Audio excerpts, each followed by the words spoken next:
আমরা মক্কায় যেতে পারলে নিজেদেরকে ধন্য মনে করি। আবু জাহেলরা জন্ম থেকেই মক্কায় ছিল। আমরা দাড়ি রাখি, জব্বা পরি, আরবের খেজুর খাই। আবু জাহেলদেরও দাড়ি ছিল, আরবীয় জব্বা ছিল, খাঁটি আরবের খেজুর খাইতো। আমরা কোনো কাজ শুরুর আগে বলি বিসমিল্লাহির রহমানির রহিম। আবু জাহেলরাও যখন কোনো কাজ শুরু করতো তখন বলতো বিসমিকা আল্লাহুম্মা।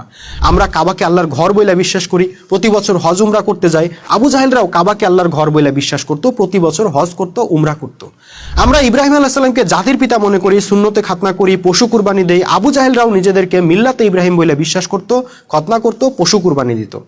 আমরা আল্লাহকে সৃষ্টিকর্তা বলে বিশ্বাস করি, আবু জাহেলরাও আল্লাহকে সৃষ্টিকর্তা বলে বিশ্বাস করত। কোরআনে আল্লাহ নিজেই এটা বলছেন। আমরা আল্লাহকে উপাস্য মনে করি, নিজেদের নাম আব্দুল্লাহ রাখি, আব্দুর রহমান রাখি। আবু জাহেলরাও নিজেদেরকে আল্লাহর উপাসক বলে বিশ্বাস করত, সেজন্য নিজেদের নাম আব্দুল্লাহ, আব্দুর রহমান রাখতো। তাইলে আমরা ওদের থেকে আলাদা হইলাম কোন দিক দিয়ে? আপনি হয়তো বলবেন ওরা আল্লাহর বিধান মানতো না, ওরা আবু জাহেলের মতো ধর্ম ব্যবসায়ীদের নির্দেশ মানতো। তো আপনারা কি আল্লাহর বিধান মানেন?